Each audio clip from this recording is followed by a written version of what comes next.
Assalamualaikum warahmatullahi taala wabarakatuh. Salam sejahtera kepada semua. Hari ini kami dari kumpulan 5 dalam subjek kajian tindakan dalam pendidikan, kami akan membentangkan tajuk kajian yang kami lakukan iaitu Kit Imanku, Pemantapan Asas Fardu Ain dalam kalangan murid tingkatan 1. Jadi sebelum saya meneruskan dengan pembentangan, saya akan memperkenalkan ahli kumpulan saya. Yang pertama adalah Nur Azfarina binti Muhammad Azli. Yang kedua, Nurul Syifa binti Abdul Halim. Yang ketiga, saya, Muhammad Ridwan bin Syamsuddin. Yang keempat, Nur Aida Munirah binti Muhammad Fakhruzi. Dan yang terakhir adalah Aina Najwa binti Rasidi. Okey, dengan itu saya akan beri kepada pembentang yang pertama. Silakan. Baiklah, refleksi pengajaran dan pembelajaran yang lalu untuk isu dan pemerhatian semasa ujian PAFA. Ujian PAFA adalah dikenali sebagai ujian penilaian asas fardu ain. Pengkaji telah melaksanakan sesi ujian PAFA berkaitan tajuk rukun iman dan rukun Islam. Kedua-dua tajuk ini amat penting dalam pembentukan akidah dan amalan seharian pelajar Muslim. Namun, semasa ujian dijalankan, beberapa isu utama telah dikenal pasti.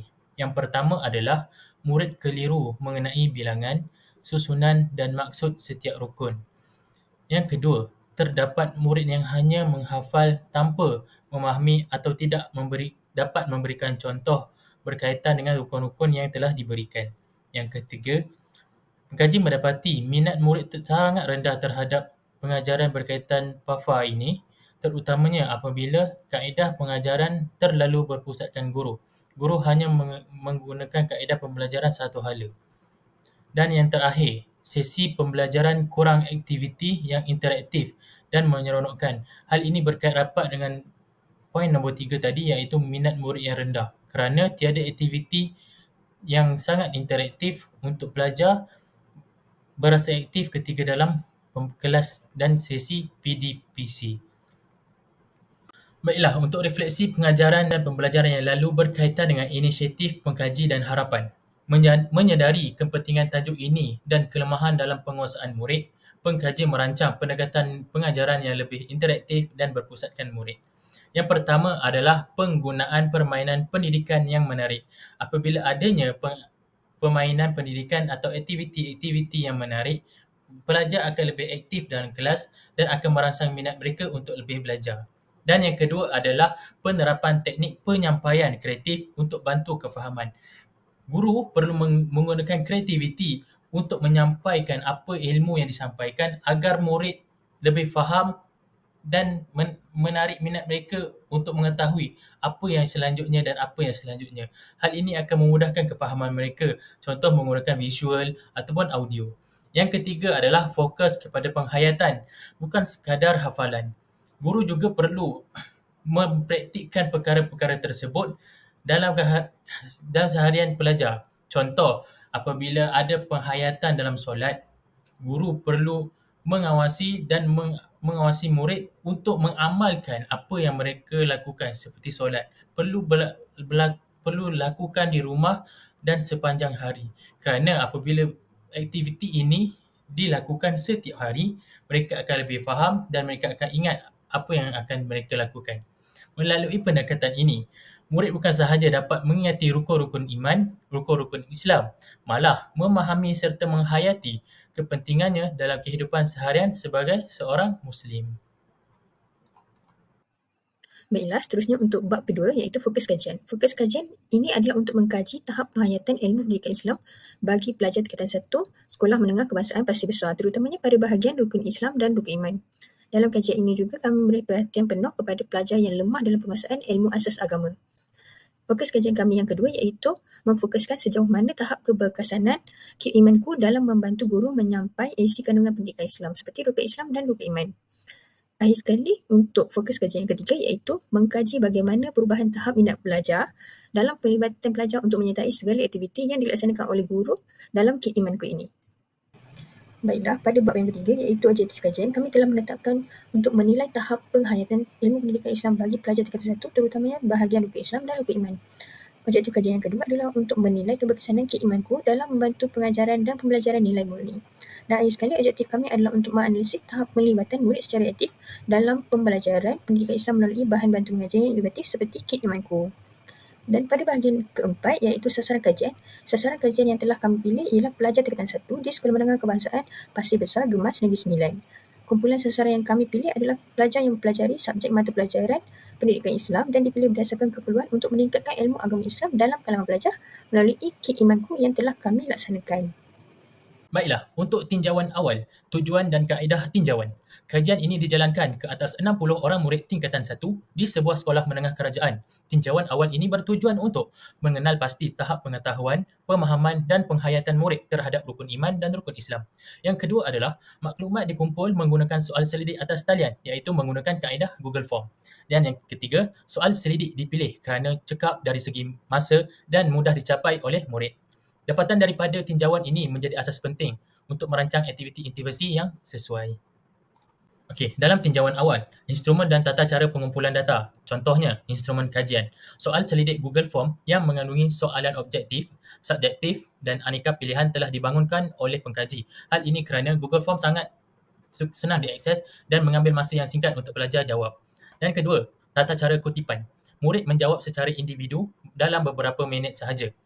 Dan yang kedua, soalan menguji pengetahuan asas fardu ain, kefahaman terhadap rukun serta kaitan dengan amalan seharian. Soalan-soalan yang berkaitan dengan fardu ain dan soalan-soalan berkaitan dengan kefahaman mereka sangat berkait rapat dengan situasi harian mereka apabila mereka mengamalkan, dan itu juga akan dikaitkan dengan amalan mereka sepanjang hari. Dan yang ketiga adalah tata cara analisis. Pengkaji menggunakan analisis deskriptif untuk mengenal pasti pola penguasaan. Dan yang kedua adalah jadual dan carta digunakan untuk memudahkan pemahaman dan dapatan kajian.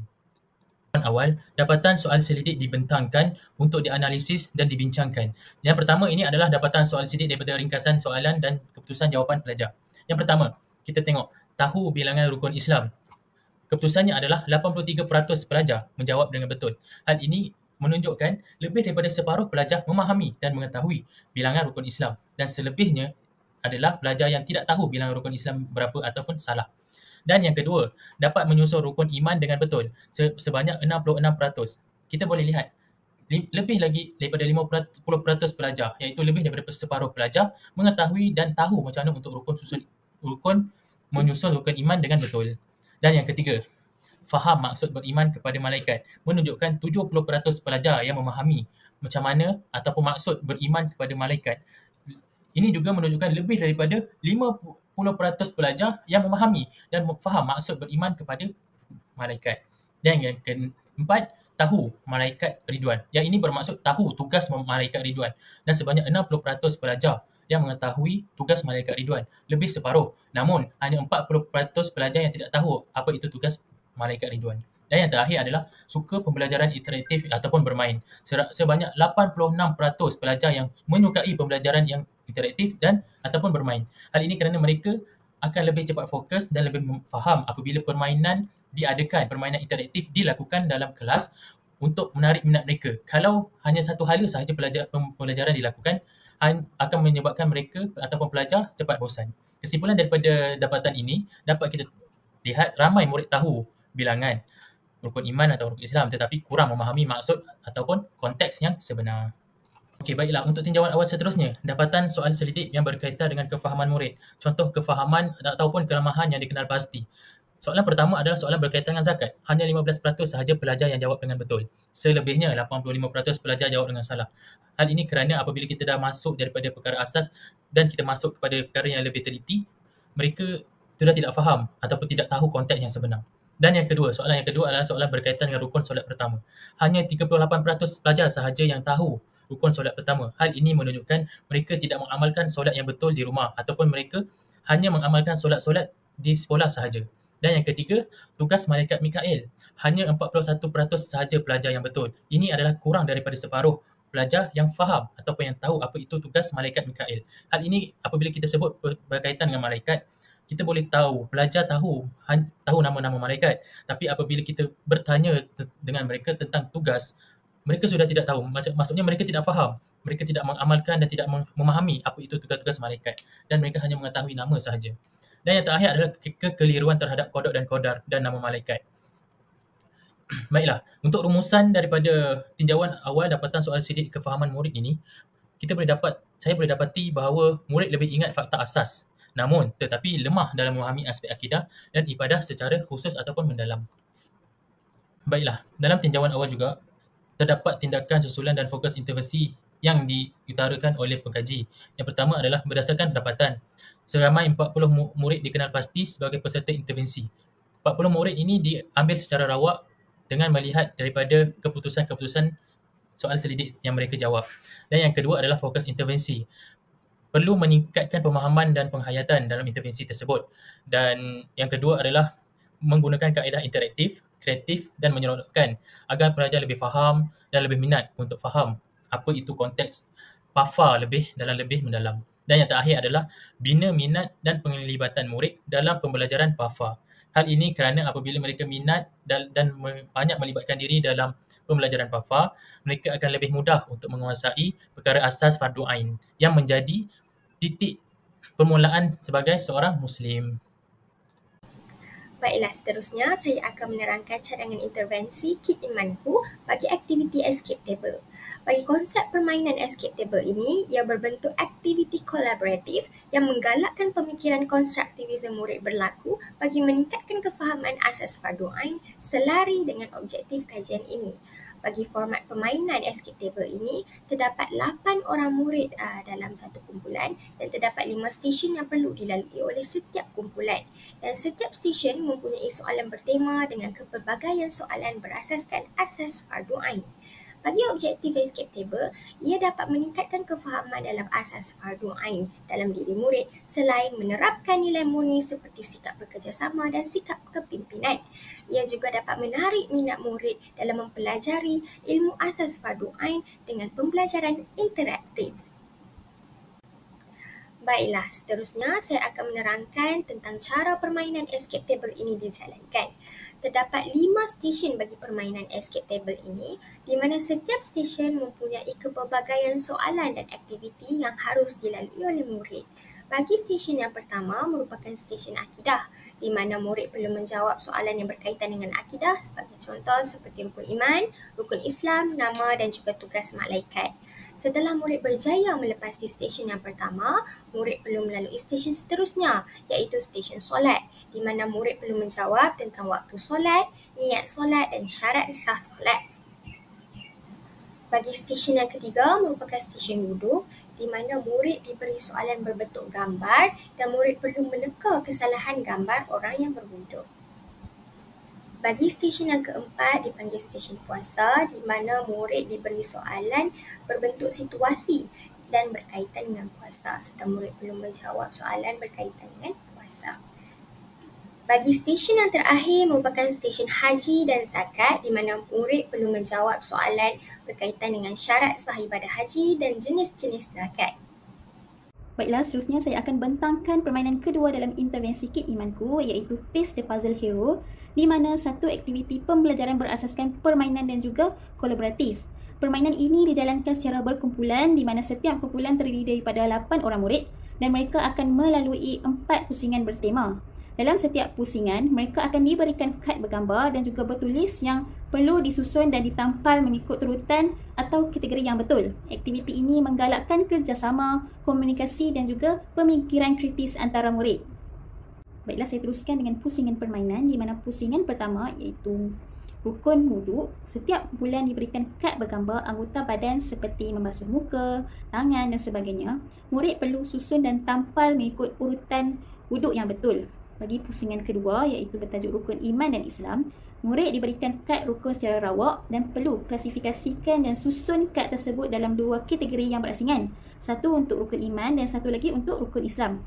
Bagi pusingan ketiga iaitu haji dan zakat, murid akan tampal kad rukun haji seperti wukuf, tawaf ke atas gambar visual seperti padang Arafah dan Kaabah. Seterusnya, murid juga akan padankan jenis-jenis zakat dengan definisi zakat yang sesuai pada kadbord. Pada pusingan yang keempat, bertajuk solat dan syaratnya, murid tampal niat solat fardu pada visual waktu solat. Contohnya seperti matahari belum naik dan waktu zuhur. Kemudian mereka akan asingkan syarat sah solat yang betul dan salah dan tampal pada ruangan yang sesuai. Baiklah, seterusnya saya akan membentangkan tentang bab 7, cadangan penilaian. Cadangan penilaian yang dijalankan dalam kajian tindakan ini perlulah secara adil bagi memastikan pelajar dapat memperoleh hasil yang baik melalui program yang dijalankan. Penilaian yang boleh kita lakukan adalah secara contoh penilaian secara lisan. Penilaian ini memerlukan murid untuk menyebut rukun iman dan rukun Islam secara betul, jelas dan mengikut turutan. Guru boleh menggunakan senarai semak checklist sebagai instrumen penilaian. Kriterianya pula adalah dengan menyebut secara jelas, lancar dan berkeyakinan ketika menjawab soalan. Cadangan penilaian yang kedua adalah secara berkumpulan, iaitu menghasilkan portfolio mini bertema. Portfolio ini boleh dihasilkan dalam bentuk buku scrap, file digital atau carta. Kandungan di dalam portfolio pula terdiri daripada fakta asas, ilustrasi amalan dan catatan penghayatan. Portfolio ini boleh dinilai mengikut kreativiti dan kefahaman pelajar. Baiklah, cadangan penilaian yang ketiga pula adalah penilaian secara sosial dan kolaboratif. Cadangan ini boleh menilai kemahiran kerjasama, tanggungjawab sosial dan akhlak. Contohnya, aktiviti yang boleh digunakan adalah membentuk komuniti kecil, jom solat zuhur di kalangan pelajar di dalam kelas. Seterusnya, cadangan ini boleh dinilai secara teknikal dan praktikal tentang kefahaman solat pelajar-pelajar. Baiklah, seterusnya saya akan membentangkan tentang bab 8, jadual pelaksanaan kajian ataupun cartagan. Cartagan ini menunjukkan perancangan aktiviti kajian tindakan yang dilaksanakan dalam tempoh sebulan bermula dari 10 Mac 2025 hingga 8 April 2025. Pelaksanaan ini terbahagi kepada 4 fasa utama, iaitu fasa yang pertama adalah penilaian awal pelajar yang bermula pada 10 hingga 14 Mac 2025. Dalam fasa ini, kuis pertama dijalankan untuk mengenal pasti tahap kefahaman pelajar terhadap topik fardu ain. Keputusan kuis pula digunakan untuk menyaring pelajar yang memerlukan intervensi. Seterusnya, fasa yang kedua adalah pengenalan dan pelaksanaan program KIT Imanku yang berlangsung pada 17 hingga 25 Mac 2025. Melalui fasa ini, guru memperkenalkan objektif program serta mengadakan kelas tambahan bagi memperkukuh pemahaman pelajar. Fasa yang ketiga pula adalah aktiviti pembelajaran interaktif yang berlangsung pada 27 hingga 31 Mac 2025. Melalui fasa ini, pelajar melibatkan diri dalam 2 aktiviti permainan berasaskan pembelajaran, iaitu escape table dan puzzle piece, bagi meningkatkan minat dan kefahaman terhadap topik yang diajar. Fasa yang terakhir adalah fasa keempat, iaitu penilaian kemajuan pelajar yang berlangsung pada 2 hingga 8 April 2025. Dalam fasa ini, kuis kedua dijalankan untuk menilai keberkesanan intervensi dan data kuis dianalisis serta digunakan dalam penyediaan laporan kajian. Jadi secara keseluruhan, cartagan ini membantu menyusun strategi pelaksanaan secara sistematik dan memastikan setiap aktiviti dijalankan mengikut perancangan masa yang telah ditetapkan. Anggaran perbelanjaan untuk intervensi KIT Imanku adalah seperti berikut. Bahan-bahan yang telah kami gunakan adalah kad manila, kad rukun iman dan rukun Islam, gam dan gunting, marker pen dan kami juga sediakan hadiah sebagai ganjaran kepada pemenang yang telah menyertai KIT Imanku. Jumlah keseluruhan untuk KIT Imanku adalah RM104.50. Sebagai penutup, kajian tindakan ini merupakan satu inisiatif yang berfokuskan kepada pengajaran berasaskan permainan bagi memperkukuhkan penguasaan asas fardu ain dalam kalangan murid tingkatan 1 melalui pelaksanaan intervensi kit imanku yang berbentuk permainan seperti fardu ain, escape mission dan pace the puzzle hero. Pendekatan ini dijangka bukan sahaja dapat memberi keseronokan dan mencetuskan minat murid dalam pembelajaran, malah berpotensi untuk meningkatkan pemahaman dan penguasaan murid terhadap ilmu asas fardu ain secara lebih mendalam dan juga berkesan. Saya berharap intervensi ini dapat menjadi satu alternatif kreatif yang membantu guru merancang PDP yang lebih menarik, mesra murid serta sesuai dengan keperluan pendidikan semasa. Semoga intervensi ini dapat membuka ruang kepada pendekatan pengajaran yang lebih segar dan berimpak dalam pengajaran fardu ain. Sekian, terima kasih.